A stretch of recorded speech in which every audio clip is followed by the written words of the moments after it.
Di sebuah desa terpencil di Jawa Tengah, berdiri sebuah gudang beras besar yang sudah beroperasi lebih dari 1 dekade. Sekilas, tempat itu tak ubahnya gudang biasa, bangunan luas dengan atap seng, dinding kusam, dan pintu besi besar yang berderit saat dibuka. Di siang hari, puluhan pekerja mondar-mandir, sibuk memindahkan karung-karung beras dari truk ke dalam gudang. Namun, di malam hari, gudang itu berubah menjadi dunia lain. Banyak cerita beredar di antara warga tentang apa yang terjadi setelah matahari terbenam. Para pekerja yang pernah lembur hingga larut malam mengaku mendengar suara-suara yang tak seharusnya ada. Ada yang mengatakan mereka mendengar bisikan lirih dari sudut-sudut gelap, ada pula yang melihat bayangan tinggi melayang di antara rak-rak penyimpanan. Dan yang paling mengerikan, beberapa pekerja menghilang tanpa jejak. Meski begitu, tak ada yang berani menutup gudang ini. Pak Suroso, sang pemilik, bersikeras bahwa ini hanya tahayul. Bisnis tetap berjalan, dan jika ada pekerja yang mengundurkan diri karena takut, dia akan segera mencari penggantinya. Sore itu seorang pria bernama Rudi datang ke desa itu. Rudi lahir dan besar di desa itu, mengenal setiap sudut jalan setapaknya, setiap suara hutan di pinggiran desa, dan bahkan cerita-cerita lama yang dulu diceritakan para orang tua. Namun, ia pergi merantau ke kota setelah lulus sekolah, mencari kehidupan yang lebih baik. Ia bekerja sebagai penjaga malam di berbagai tempat, dari gudang, pabrik, hingga perkantoran besar. Pengalamannya menghadapi pencuri, preman, dan bahkan insiden-insiden berbahaya membuatnya terbiasa dengan dunia malam yang penuh risiko. Namun, hidup di kota tidaklah mudah. Gaji pas-pasan, tempat tinggal sempit, dan tekanan pekerjaan membuatnya semakin lelah. Maka, ketika suatu malam ia menerima telepon dari Pak Suroso, kenangan tentang desa yang dulu ia tinggalkan kembali muncul. "Rudi, kamu masih kerja jaga malam di kota?" Suara berat Pak Suroso terdengar dari seberang telepon. "Iya, Pak." "Kenapa?" "Ada kerjaan buatmu di sini. Aku butuh penjaga malam untuk gudang beras. Gajinya lumayan. Kamu tertarik?" Rudi terdiam sejenak. Ia tahu tentang gudang itu, tahu juga cerita-cerita yang beredar di desa. Namun, dengan kondisi pekerjaannya yang semakin tak menentu di kota, tawaran itu cukup menggiurkan. Setelah berpikir beberapa hari, ia akhirnya memutuskan kembali ke desa, ke tempat yang dulu ia sebut rumah. Namun, Rudi tidak tahu bahwa keputusan itu akan membawanya menghadapi sesuatu yang jauh lebih berbahaya daripada sekadar perampok atau preman jalanan. Sore itu Pak Suroso menyambutnya di rumahnya yang tak jauh dari gudang. Pria parubaya itu tampak lelah, garis-garis di wajahnya semakin dalam saat ia menjelaskan tugas Rudi. "Kamu hanya perlu berjaga dari jam 10 malam sampai subuh. Keliling sekali setiap jam. Kalau ada yang mencurigakan, laporkan padaku besok pagi." "Yang mencurigakan maksudnya maling?" tanya Rudi, mengangkat alis. Pak Suroso terdiam sesaat. "Ya, maling atau apapun yang bikin ribut di sana." Jawaban itu terdengar mengambang, tetapi Rudi tak bertanya lebih jauh. Ia hanya mengangguk dan menerima senter serta kunci gudang dari Pak Suroso. Sebelum kembali ke rumahnya, Rudi memutuskan untuk melihat langsung gudang beras yang akan dijaganya. Langit sore mulai gelap, dan awan kelabu menggantung di langit, menandakan hujan mungkin akan turun malam ini. Gudang itu berdiri megah di ujung desa, dikelilingi pepohonan rindang yang menambah kesan suram. Dari luar, bangunannya tampak biasa saja, dinding beton yang mulai kusam, atap seng yang berkarat, dan gerbang besi besar yang sedikit berderit saat angin berhembus. Saat Rudi melangkah masuk ke area gudang, ia melihat beberapa pekerja masih sibuk memindahkan karung-karung beras ke dalam truk. Di antara mereka, seorang pria tua dengan wajah letih dan tatapan penuh kekhawatiran menghampirinya. "Kamu yang mau kerja jaga malam di sini?" tanyanya dengan suara serak. "Iya, Pak." "Namaku Rudi," jawab Rudi, menatap pria itu dengan penasaran. Pria itu menghela napas panjang, lalu menatap ke arah gudang dengan raut wajah cemas. Kalau boleh kasih saran, mending kamu pikir-pikir lagi, nak. Gudang ini bukan tempat biasa. Banyak yang sudah kena gangguan di sini. Rudy tersenyum miring, menepuk bahu pria itu dengan santai. Aku di sini untuk kerja, bukan untuk dengerin omong kosong, katanya, nada suaranya tegas. Pria tua itu menggeleng pelan. Aku sudah kerja di sini lebih dari 10 tahun, nak. Aku tahu apa yang aku bicarakan. Kalau memang nekat, setidaknya jangan pernah sendirian di dalam gudang saat malam. Rudy hanya mengangkat bahu dan melangkah lebih dalam, mencoba merasakan suasana tempat itu. Udara di dalam terasa lebih dingin dari yang seharusnya. Aroma beras bercampur dengan bau apek yang sulit dijelaskan. Di sudut-sudut gelap, cahaya matahari yang mulai redup membuat bayangan rak-rak penyimpanan terlihat lebih panjang dan menyeramkan. Ia berdiri di tengah lorong utama, mengamati sekelilingnya. Tidak ada yang aneh, hanya tumpukan karung beras yang tersusun rapi dan beberapa alat kerja yang tergeletak di sana-sini. Namun, entah mengapa, ia merasa seperti ada yang mengawasinya dari balik rak-rak tinggi itu. Mungkin hanya sugesti, pikirnya. Setelah beberapa menit berkeliling, Rudy memutuskan sudah cukup. Ia keluar dari gudang, menyalakan rokok, dan melangkah pergi tanpa menoleh ke belakang. Namun, tanpa ia sadari, dari dalam gudang yang semakin gelap, sepasang mata merah menyala menatapnya dalam diam. Malam itu, Rudy mulai bekerja sebagai penjaga malam di gudang beras tersebut. Di pos jaganya yang kecil, ia duduk di kursi kayu tua, ditemani segelas kopi hitam dan senter besar yang selalu ia bawa kemana-mana. CCTV menampilkan sudut-sudut gudang yang kosong. Hening. Hanya suara jangkrik dari luar dan sesekali suara hujan yang menetes dari atap seng. Rudy tak tahu, malam ini akan menjadi malam pertama dari sebuah teror panjang. Tepat pukul 1.37 dini hari. To. Rudy mengangkat kepalanya. Suara itu berasal dari pintu pos jaga. Siapa yang datang selarut ini? Para pekerja sudah pulang sejak tadi. Bahkan, Pak Suroso pun tak mungkin datang malam-malam. Dengan tenang, Rudy mengambil senter dan berdiri. Ia membuka pintu. Tidak ada siapa-siapa. Angin dingin menerpa wajahnya. Udara terasa lebih berat dari biasanya. Ia menyorotkan senter ke sekitar, tapi yang ada hanya bayangan panjang dari pohon-pohon di belakang gudang. Rudy menggerutu, menutup pintu, lalu kembali duduk. Namun, begitu ia menoleh ke layar CCTV. Salah satu kamera di dalam gudang menampilkan sesuatu yang janggal. Di lorong utama, di antara tumpukan karung beras yang tinggi, ada sesuatu yang bergerak. Rudy memicingkan mata. Gambar di layar memang agak buram, tetapi ia jelas melihat sesosok wanita tua sedang berdiri di tengah lorong, menghadap langsung ke arah kamera. Matanya kosong. Bajunya lusuh. Tangannya menggantung lemas di sisi tubuhnya. Jantung Rudy berdegup lebih cepat. Ia tahu persis bahwa tidak ada siapa-siapa di dalam gudang.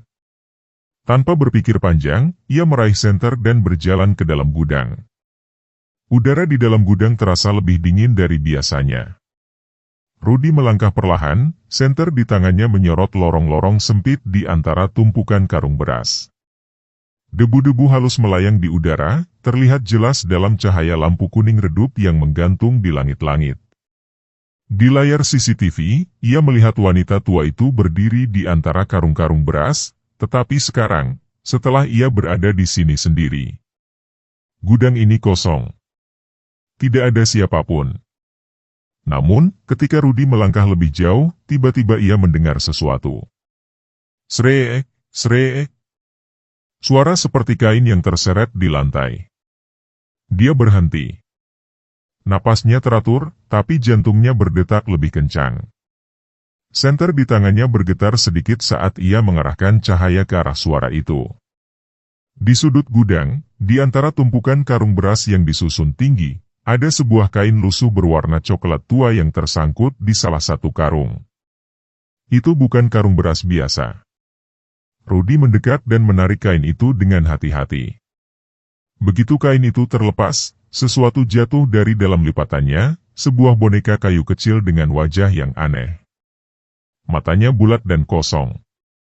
Mulutnya mengukir senyum yang terlalu lebar. Tiba-tiba, udara di sekelilingnya berubah. Dari ujung lorong, ia mendengar suara langkah kaki. Pelan. Teratur. Mendekat. To, to, to. Seperti langkah seseorang yang mengenakan sandal kayu. Rudy menegakkan tubuhnya, menggenggam senter lebih erat. Ia menoleh ke arah suara itu, dan dia melihatnya. Di ujung lorong, tepat di bawah lampu yang berkelap-kelip, berdiri wanita tua yang tadi ia lihat di CCTV. Embok Sarmi. Bajunya lusuh, rambutnya panjang berantakan, dan wajahnya kosong. Tapi yang paling membuat Rudy merinding adalah cara dia berdiri. Wanita itu tidak menjejak tanah. Kakinya melayang beberapa sentimeter di atas lantai, seperti boneka yang tergantung pada seutas tali yang tak kasat mata. Dan lalu, ia tersenyum. Bukan senyum ramah. Bukan senyum seorang nenek yang bijak. Itu adalah senyum yang tidak manusiawi. Rudy mundur selangkah. Sekujur tubuhnya merinding. Lalu, lampu gudang padam total. Kegelapan menelan segalanya. Satu-satunya cahaya hanyalah dari senter di tangan Rudy, yang kini mulai bergetar karena genggamannya semakin kencang. Lalu bau itu datang. Bau busuk yang begitu menyengat, seperti daging yang membusuk selama berminggu-minggu. Hidung Rudy terasa perih. Ia pernah mencium bau seperti ini sebelumnya, saat menemukan mayat seorang gelandangan yang membusuk di lorong pasar kota. Tapi kali ini, baunya lebih tajam, lebih dalam, seperti menyelinap ke dalam paru-parunya dan menyesakkan dada. Lalu sesuatu berbisik tepat di belakang telinganya. Jangan tinggalkan aku sendirian. Darah Rudy berdesir. Ia menoleh dengan cepat, mengayunkan senter ke belakang. Dan tidak ada siapapun. Tapi, sesuatu yang lebih mengerikan terjadi. Di lantai beton gudang yang berdebu, ada jejak kaki basah yang baru saja muncul. Jejak itu bukan miliknya. Mereka menuju ke arahnya. Rudy tidak mau menunggu lebih lama. Dengan gerakan cepat, ia berlari keluar dari lorong, menuju pintu gudang. Namun, sebelum ia berhasil keluar, brak! Sebuah karung beras jatuh dari rak penyimpanan, tepat di depannya. Dari atas, lebih banyak karung mulai jatuh satu persatu, seperti ada yang sengaja menjatuhkannya. Dan di antara celah-celah karung yang berjatuhan, ia melihat sesuatu. Sepasang mata. Mata itu mengintip dari balik karung beras, menatapnya tajam dari kegelapan. Bukan mata manusia. Mata itu hitam sepenuhnya. Seolah-olah, di balik karung beras itu, ada sesuatu yang tidak berasal dari dunia ini. Dengan napas tersengal, Rudy berhasil keluar dari gudang dan menutup pintunya dengan keras. Jantungnya masih berpacu, tapi pikirannya tetap rasional. Apa yang barusan ia lihat? Ia mencoba mencari jawaban logis. Mungkin hanya halusinasi akibat kurang tidur. Mungkin hanya refleksi cahaya yang aneh. Tapi kemudian, ia melihat layar CCTV. Di dalam gudang, tepat di lorong tempat ia tadi berada. Wanita tua itu masih berdiri di sana. Dan sekarang, ia menghadap langsung ke arah kamera. Dan tersenyum. Keesokan paginya, ketika matahari baru saja merayapi perbukitan dengan cahaya keemasannya, Rudy melangkah menuju rumah Pak Suroso. Rumah itu terletak tak jauh dari gudang beras, sebuah bangunan bergaya lama dengan dinding kayu jati dan atap genting merah yang mulai ditumbuhi lumut. Rudy mengetuk pintu kayu yang sudah mulai lapuk, suaranya menggema di pagi yang masih lengang. Tak lama, pintu berderi terbuka, dan muncullah Pak Suroso. Wajah pria itu tampak lelah, garis-garis usia semakin kentara di pelipisnya. Tanpa banyak bicara, ia memberi isyarat agar Rudy masuk dan duduk di kursi rotan di ruang tamu yang sederhana. Di atas meja, ada secangkir kopi yang sudah setengah dingin, pertanda bahwa pemilik rumah sudah bangun sejak lama, mungkin bergelut dengan pikirannya sendiri. Rudi menarik napas dalam, lalu mulai menceritakan kejadian yang dialaminya semalam. Bagaimana ia melihat bayangan tinggi di antara rak-rak beras, bagaimana perasaan tak nyaman terus menghantuinya sepanjang malam, dan bagaimana perasaan seolah diawasi itu tak kunjung hilang bahkan setelah ia keluar dari gudang. Pak Suroso mendengarkan tanpa menyela, ekspresinya sulit ditebak. Namun, ketika Rudi selesai berbicara, pria tua itu hanya terdiam. Wajahnya tampak lebih suram dari sebelumnya, seolah mengingat sesuatu yang berat. Setelah beberapa saat berlalu dalam keheningan, ia menghela napas panjang dan berkata dengan suara berat. "Kau bukan orang pertama yang melihatnya." Kata-kata itu membuat bulu kuduk Rudi berdiri. Pak Suroso kemudian bangkit dari duduknya dan mengambil jaketnya. "Ayo ikut aku," katanya singkat. "Kemana, Pak?" tanya Rudi, meski dalam hatinya ia sudah punya firasat. "Kita akan menemui seseorang." Rudi mengikuti langkah Pak Suroso keluar rumah. Mereka berjalan menyusuri jalanan desa yang masih basah oleh embun pagi. Burung-burung berkicau dari atas pohon, anak-anak kecil berlarian menuju madrasah, dan beberapa warga tampak sibuk dengan pekerjaan mereka di sawah. Namun, di antara suasana pagi yang damai itu, Rudi merasa ada sesuatu yang mengganjal, sebuah perasaan tak nyaman yang sulit dijelaskan. Perjalanan mereka akhirnya membawa mereka ke sebuah rumah tua di ujung desa.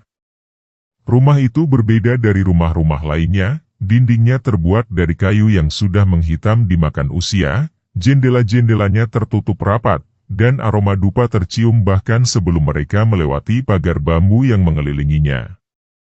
Di depan rumah itu, berdiri seorang pria tua dengan tubuh kurus, rambut putih panjang yang diikat ke belakang, dan sorot mata yang tajam seolah mampu menembus jiwa. Dialah Mbah Kasan, dukun tua yang sudah lama dikenal sebagai penjaga ilmu dan rahasia kelam desa ini. Saat Rudi dan Pak Suroso melangkah masuk, Mbah Kasan tetap diam, hanya menatap Rudi dengan tatapan penuh arti, tatapan yang membuat udara di sekitar mereka terasa lebih dingin. "Kau sudah melihatnya ya?" Suaranya berat. Rudi mengangguk. Dukun tua itu menghela napas panjang. Ia menatap keluar jendela, ke arah gudang beras yang tampak seperti bangunan biasa di siang hari. Lalu, dengan suara lirih, ia mulai bercerita tentang kutukan yang menghantui desa ini sejak puluhan tahun lalu. Kutukan yang berasal dari sebuah ritual terlarang yang tak pernah selesai. Dan bahwa Embok Sarmi bukanlah hantu biasa, melainkan sebuah penghubung antara dunia manusia dan sesuatu yang lebih mengerikan. Sesuatu yang belum sepenuhnya terbangun. Dan bahwa kehadiran Rudi di gudang itu bukanlah sebuah kebetulan. Mbah Kasan menghela napas panjang sebelum mulai berbicara. Suaranya berat, seolah kata-kata yang akan ia ucapkan terlalu berbahaya untuk dikeluarkan. Desa ini tidak pernah tenang sejak puluhan tahun lalu. Katanya. Ia melirik ke arah gudang beras dengan tatapan yang sulit dijelaskan. Dulu, sebelum gudang itu dibangun, di tempat itu berdiri sebuah rumah tua. Rumah itu milik Embok Sarmi. Nama itu membuat Rudi menegang. Embok Sarmi dulunya seorang dukun wanita yang dihormati. Lanjut Mbah Kasan. Tapi, banyak yang tidak tahu bahwa ia juga mempraktikkan ilmu hitam. Ilmu yang membutuhkan pengorbanan. Rudi mendengarkan dengan saksama. Dulu, desa ini mengalami masa-masa sulit. Gagal panen, penyakit menyebar, banyak orang kelaparan. Beberapa orang desa datang kepada Embok Sarmi, meminta bantuannya agar desa ini kembali makmur. Mbah Kasan menghela napas. Dan itulah awal mula bencana sebenarnya. Embok Sarmi menawarkan solusi, sebuah ritual pesugihan. Ritual yang menjanjikan kemakmuran, tetapi menuntut tumbal. Mata Rudi menyipit. Tumbal manusia. Mbah Kasan mengangguk perlahan. Setiap tahun, 1 nyawa harus diberikan. Biasanya anak-anak atau orang yang dianggap tak berguna oleh desa. Mereka menghilang tanpa jejak, dan desa ini memang benar-benar menjadi makmur. Rudi merasakan bulu kuduknya berdiri. Namun, ada sesuatu yang terjadi. Suatu hari, Embok Sarmi sendiri yang menjadi tumbalnya. Apa maksudnya? Ritual terakhir gagal. Bisik Mbah Kasan. Seorang anak kecil yang seharusnya menjadi korban berhasil kabur. Warga desa panik. Mereka takut pesugihan akan berbalik menghantui mereka. Dalam ketakutan, mereka menangkap Embok Sarmi dan menuduhnya sebagai penyebab semua bencana ini. Rudi bisa membayangkan kejadian itu, seorang wanita tua yang dikeroyok, diseret keluar rumahnya, dan dihukum oleh orang-orang yang dulu datang meminta bantuannya. Mereka membakarnya hidup-hidup di depan rumahnya sendiri. Kata Mbah Kasan dengan suara berat. Suasana hening. Dan sekarang, rumah itu sudah berubah menjadi gudang beras tempat kau bekerja. Mbah Kasan menatap Rudi dengan serius. Aku dan beberapa orang lain pernah mencoba menghentikan gangguan ini. Katanya. Kami melakukan ritual pembersihan bertahun-tahun lalu. Tapi sesuatu terjadi, sesuatu yang membuat semuanya semakin buruk. Rudi menegakkan tubuhnya. Apa yang terjadi? Mbah Kasan mengambil sebatang rokok dari meja kayunya, menyalakannya dengan tangan sedikit gemetar. Pada malam ritual itu, kami membentuk lingkaran di tengah gudang. Kami membawa sesaji, membakar kemenyan, dan mulai membaca mantra. Pada awalnya, semuanya berjalan lancar. Tapi kemudian, angin kencang bertiup, lampu-lampu padam, dan udara berubah menjadi begitu dingin. Mbah Kasan terdiam sesaat, lalu melanjutkan dengan suara yang hampir berbisik. Kemudian, kami mulai mendengar suara tangisan. Tangisan? Mbah Kasan mengangguk. Tangisan seorang anak kecil. Jantung Rudi berdebar lebih cepat. Lalu, salah satu dari kami, seorang pria bernama Pak Wiryo, tiba-tiba mulai berteriak. Ia mencakar-cakar wajahnya sendiri, seperti sedang mencoba mengusir sesuatu yang tidak bisa kami lihat. Lalu dia berlari ke sudut gudang. Mbah Kasan menatap mata Rudi. Dan menggorok lehernya sendiri dengan pisau sesaji. Rudi menelan ludah. Sejak saat itu, tidak ada yang berani mencoba lagi. Kata Mbah Kasan. Dan semakin lama, gangguan di gudang itu semakin kuat. Embok Sarmi tidak hanya sekadar hantu biasa. Dia adalah perantara. Sesuatu yang lebih besar, lebih gelap sedang menunggu waktu untuk bangkit. Malam itu, Rudi kembali bekerja seperti biasa. Namun, kini ia lebih waspada. Ia mengawasi CCTV dengan cermat, memeriksa setiap sudut gudang dengan senter di tangannya. Namun, tepat pukul 2 dini hari, sesuatu terjadi. Lampu di pos jaganya mulai berkedip-kedip. Rudi menatap layar CCTV. Di salah satu kamera yang menghadap ke lorong utama gudang, ia melihat tumpukan karung beras mulai bergerak sendiri. Kemudian, di tengah lorong itu, sebuah bayangan mulai muncul. Perlahan, semakin jelas. Embok Sarmi. Ia berdiri di sana, lebih dekat daripada sebelumnya. Kali ini, wajahnya tidak hanya tersenyum. Mulutnya menganga lebih lebar dari ukuran manusia biasa. Dari dalam mulutnya yang hitam, tangan-tangan kecil mencuat keluar, bergerak-gerak seolah mencoba keluar. Tangan anak-anak. Rudi langsung berdiri, mengangkat senter. To. Suara langkah itu kembali terdengar, tetapi kali ini lebih banyak. Bukan hanya satu, melainkan banyak sekali. Dari lorong-lorong gelap gudang, dari celah-celah antara karung beras, dari sudut-sudut yang tak seharusnya bisa dimasuki manusia. Sosok-sosok kecil mulai bermunculan. Anak-anak. Anak-anak dengan mata hitam legam, wajah pucat, dan mulut yang bergerak seolah mereka sedang mencoba berbicara, tetapi tidak ada suara yang keluar. Mereka mengelilingi Rudi. Dan dari belakangnya, suara lirih berbisik. Tumbal harus dibayar. Lalu, semua lampu padam. Gelap. Rudi berdiri di tengah gudang yang kini terasa seperti dunia lain. Udara di sekelilingnya terasa berat, seperti ada sesuatu yang menekan dadanya. Dari kegelapan, ia masih bisa mendengar suara anak-anak itu. Mereka tidak berbicara, tetapi mulut mereka bergerak, seperti mencoba mengatakan sesuatu. Rudy mundur perlahan, mengatur napasnya. Srek! Tiba-tiba, ia merasakan sesuatu menyentuh kakinya. Tangan. Tangan kecil yang mencengkeram pergelangan kakinya dari bawah. Refleks, Rudy menyorotkan senter ke bawah. Dan wajah seorang anak kecil menatapnya dari lantai. Bukan berdiri. Bukan berjongkok. Tetapi benar-benar menempel di lantai, seolah tubuhnya tertanam di dalamnya. Mulut anak itu menganga, matanya hitam tanpa bola mata. Tumbal. Suara itu terdengar di kepala Rudy. Lalu, dalam sekejap, semua anak-anak itu bergerak bersamaan. Mereka berlari ke arahnya dengan cara yang tidak wajar. Ada yang melompat di dinding, ada yang merayap seperti laba-laba, ada yang muncul dari dalam tumpukan karung beras. Rudy berlari. Di lorong sempit gudang, ia berusaha mencari jalan keluar, tetapi setiap kali ia berbelok, lorong itu terasa berubah. Tumpukan karung beras yang seharusnya ia hafal, sekarang tampak berbeda.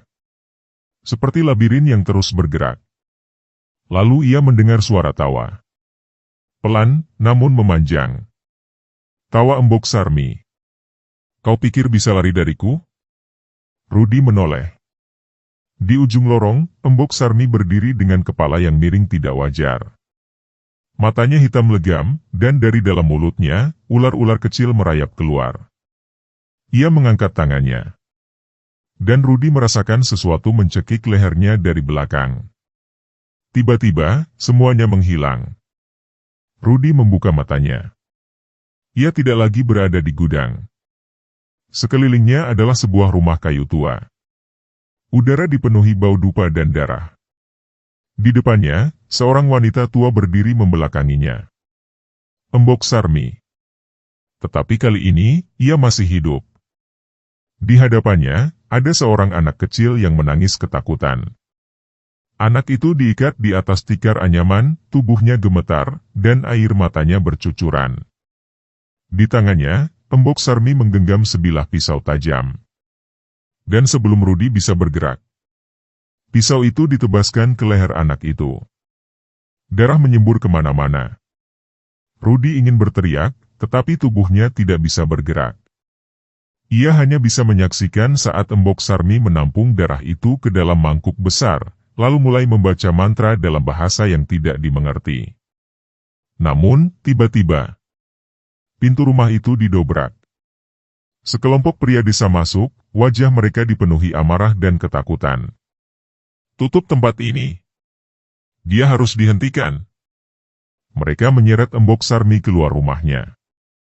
Wanita tua itu menjerit, tetapi tidak ada yang peduli. Di luar, mereka mengikat tubuhnya di sebuah tiang, menyiramnya dengan minyak, dan menyalakan api. Sementara kobaran api mulai melalap tubuhnya, ia menatap ke arah Rudy. Dan tersenyum. Aku akan kembali. Dan semuanya kembali gelap. Rudy tersentak dan terbangun. Ia masih berada di dalam gudang. Tapi sekarang, semua karung beras telah menghilang. Yang tersisa hanyalah dinding-dinding kayu hangus, seperti sisa rumah yang pernah terbakar. Di depan Rudy, ada sebuah cermin besar. Dan di dalam cermin itu, ia melihat dirinya sendiri. Tetapi bukan sebagai penjaga malam, melainkan sebagai anak kecil yang dulu seharusnya menjadi tumbal. Ia adalah anak yang selamat. Dan Embok Sarmi telah menunggunya selama ini. Di belakangnya, suara bisikan itu semakin keras. Tumbal harus dibayar. Lalu, dalam sekejap, tangan-tangan pucat mencengkeram tubuhnya dan menariknya ke dalam kegelapan. Rudy menjerit sekuat tenaga. Tangan-tangan pucat itu mencengkeram tubuhnya, menariknya ke dalam kegelapan. Ia berusaha meronta, tetapi semakin ia melawan, semakin kuat cengkeraman itu. Tiba-tiba, cahaya merah pekat meledak di sekelilingnya. Ia menemukan dirinya berdiri di tengah ruangan yang kini berubah menjadi sebuah altar kuno. Dinding-dindingnya ditutupi oleh lambang-lambang aneh yang berdenyut seperti urat nadi. Di tengah ruangan, ada sebuah batu besar yang penuh dengan bekas darah kering. Dan di atas batu itu, seorang anak kecil terikat. Anak itu menangis tanpa suara, wajahnya sangat mirip dengan anak yang dulu hampir dikorbankan oleh Embok Sarmi. Namun, sebelum Rudi bisa mendekat, seseorang muncul dari balik kegelapan. Embok Sarmi. Kini, tubuhnya bukan lagi seorang nenek renta. Ia berubah menjadi sosok mengerikan, tubuhnya tinggi, matanya hitam pekat, dan kulitnya penuh dengan luka bakar yang masih menganga. Ia menatap Rudi dengan senyum lebar, giginya bukan lagi gigi manusia, tetapi gigi-gigi tajam seperti serigala. Kau akhirnya kembali, suaranya berlapis, seperti ada banyak suara berbicara sekaligus. Apa maumu? Rudi berteriak, mencoba melawan ketakutannya. Tumbal. Jawab Embok Sarmi. Kau yang terakhir. Rudi menelan ludah. Aku? Embok Sarmi mengangguk. Kau adalah anak yang seharusnya mati malam itu. Tapi kau selamat, dan karena itu kutukanku tidak pernah selesai. Sekarang, waktunya kau membayar hutangmu. Tiba-tiba, tubuh Rudi terasa terkunci di tempatnya. Kakinya tidak bisa bergerak. Dan di depannya, sebilah pisau muncul entah dari mana, mengambang di udara, berkilat dalam cahaya merah. Pisau yang sama yang dulu digunakan untuk mengorbankan anak-anak. Ambil pisau itu. Perintah Embok Sarmi. Dan selesaikan apa yang seharusnya terjadi bertahun-tahun lalu. Tangan Rudi bergerak sendiri. Ia mencoba melawan, tetapi kekuatan yang mengikatnya terlalu besar. Jarinya menggenggam gagang pisau itu. Dan saat itu juga, ingatan masa lalunya kembali. Rudi bukan sekadar seorang penjaga gudang. Ia memang anak yang dulu hampir dikorbankan oleh Embok Sarmi. Tetapi yang ia tidak sadari selama ini adalah orang yang menyelamatkannya saat itu bukanlah orang desa. Orang yang menyelamatkannya adalah Pak Suroso, pemilik gudang beras. Pak Suroso dulunya adalah salah satu pengikut Embok Sarmi, tetapi ia berubah pikiran karena tidak tahan lagi melihat darah anak-anak tak bersalah. Ia menghentikan ritual pesugihan itu dengan cara menyelamatkan Rudi dan membakar rumah Embok Sarmi beserta dirinya. Tetapi, dengan menyelamatkan satu tumbal, ia membiarkan kutukan itu tetap hidup. Itulah sebabnya, setelah sekian lama, arwah Embok Sarmi terus menghantui gudang ini. Ia menunggu saat yang tepat untuk mengambil apa yang seharusnya menjadi miliknya. Dan malam ini, Rudi telah kembali. Tidak. Rudi menggertakkan giginya. Ia tidak akan menyerah. Ia menoleh ke arah anak kecil di atas altar itu, bayangannya sendiri dari masa lalu. Dan saat itu, ia sadar. Aku bukan tumbal. Aku bukan milikmu. Dengan kekuatan terakhirnya, Rudi membalikkan pisau itu dan mengarahkannya ke dada Embok Sarmi. Sret! Pisau itu menembus dada makhluk mengerikan itu. Embok Sarmi menjerit, tubuhnya bergetar hebat. Dari luka di dadanya, asap hitam mulai keluar, seperti ada sesuatu yang terlepas. Seluruh ruangan mulai bergetar. Dinding-dindingnya retak, altar bergetar, dan jeritan arwah-arwah korban Embok Sarmi terdengar dari segala arah. Lalu, tiba-tiba, ledakan cahaya putih menyelimuti semuanya. Rudi terbangun dengan napas terengah-engah. Ia masih berada di gudang. Tetapi sekarang, semuanya tampak berbeda. Udara terasa lebih ringan. Tidak ada lagi suara bisikan. Dan yang paling penting, tidak ada lagi Embok Sarmi. Ia melihat ke arah CCTV. Tidak ada gangguan. Gudang itu akhirnya bersih dari kutukan. Rudi menghela napas panjang, lalu berdiri dan keluar dari gudang. Di luar, matahari pagi mulai terbit. Untuk pertama kalinya sejak bekerja di tempat ini, ia merasa bebas. Beberapa hari kemudian, gudang beras ditutup secara permanen.